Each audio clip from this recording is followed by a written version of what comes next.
તો આપને હવે જણાવીએ કે હીટ ડોમ શું છે કે જેના કારણે આ સ્થિતિ સર્જાઈ છે। બિગ વોલ પર પાછળ સમજીશું વધારે સારી રીતે કે હીટ ડોમ એટલે શું અને તેની વ્યાખ્યા શું છે।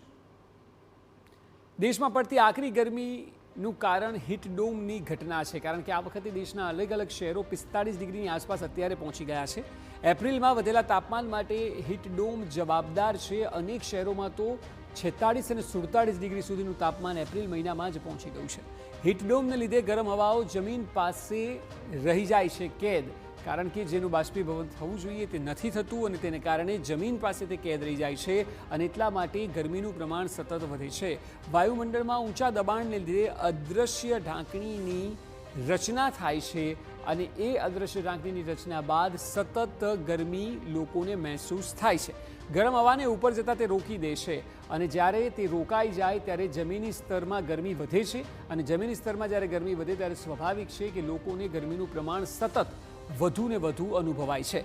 વાદળ બનતા નથી અને સૂર્યના કિરણો સીધા જમીન પર પડે છે, એટલે વાદળ પણ ન હોવાને કારણે સૂર્યના કિરણો વધારે વિકરાળ સ્વરૂપ ધારણ લે છે અને લોકો માટે એ એક સમયે ત્રાસદી સમાન વર્તાય છે। જમીન પાસે જ ગરમ હવા જમા રહેતા તાપમાનમાં સતત વધારો થાય છે। એટલે અલગ અલગ રાજ્યો આપ જુઓ, દુનિયાના 100માંથી 95 શહેરો સૌથી ગરમ જે છે તે ભારતના છે। તે ખરેખર ચિંતાનો વિષય છે અને તેના ઉપર કામ થવું જોઈએ, નહીં તો ક્લાઇમેટ ચેન્જ અને ગ્લોબલ વોર્મિંગ આવનારા સમયમાં લોકોને મારી નાખશે। ન માત્ર દિવસે પરંતુ રાતના સમયે પણ ઊંચું તાપમાન છે, આ એક વોર્નિંગ એલાર્મ છે।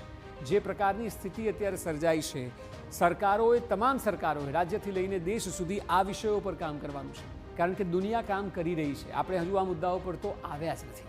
પૃથ્વીના વધતા તાપમાનને લીધે હીટવેવની તીવ્રતા પણ સતત વધી રહી છે અને તેને લીધે સતત ભારતમાં એ ગરમીનું પ્રમાણ જોવા મળી રહ્યું છે। જો એક વાત ચોક્કસ છે કે આ સ્થિતિમાં પણ અલગ અલગ દેશની સરકારો કામ કરી રહી છે આવા મુદ્દાઓ પર, ક્લાઇમેટ ચેન્જ અને ગ્લોબલ વોર્મિંગ મુદ્દે। એ વાત અલગ છે કે ચૂંટણીઓમાં આજે પણ આપણા મુદ્દા એ ધર્મ અને જાતિના છે। હજુ આ પ્રકારના મુદ્દાઓ પર આપણે ગયા નથી। ભવિષ્યની પેઢીને વાતાવરણના નામે આપણે શું આપી રહ્યા છે તે પણ એક મોટો સવાલ ચોક્કસ છે। આ તમામ મુદ્દાઓ છે કે જે આજે પણ એટલા મહત્વના છે અને ભવિષ્યમાં એ વધુ મહત્વના થઈ જશે। અગનભઠ્ઠીમાં એક રીતે ભારત જોવા મળી રહ્યું છે। દેશનું તાપમાન આપ જુઓ, ગ્લોબલ વોર્મિંગને લીધે દેશમાં દરેક ઋતુ પ્રભાવિત થઈ રહી છે અને તે માટે સરકાર અને પ્રજા બંને જવાબદાર છે, કારણ કે સ્થિતિ જે છે દર વર્ષે ખરાબ થઈ રહી છે। દુનિયાના 100 આનાથી મોટા કોઈ સમાચાર ન હોઈ શકે। 100 સૌથી ગરમ શહેરમાં 95 ભારતના છે। આપ કલ્પના કરો આવનારા 2-5 વર્ષમાં, 10 વર્ષમાં શું સ્થિતિ સર્જાશે। આપનું એસી કામ નહીં કરે, 50-55 ડિગ્રી સુધી ગરમી પહોંચી જશે અને એસી કામ કરતું બંધ થઈ જશે અને ત્યારે વધારે પ્રભાવિત લોકો થશે। હજુ પણ સમય છે પાછા વળવાનો, સરકારોએ કામ કરવાનો, ન માત્ર ભાષણો પરંતુ ગ્લોબલ વોર્મિંગ ઉપર ખરેખર કામ કરવું પડશે।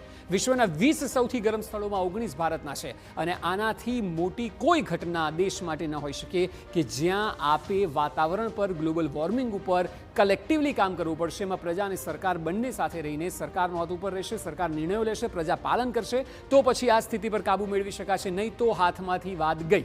એપ્રિલમાં તાપમાનનો પારો 45 ડિગ્રીને પાર પહોંચી જાય છે અને હજુ તો આખો મે મહિનો બાકી છે।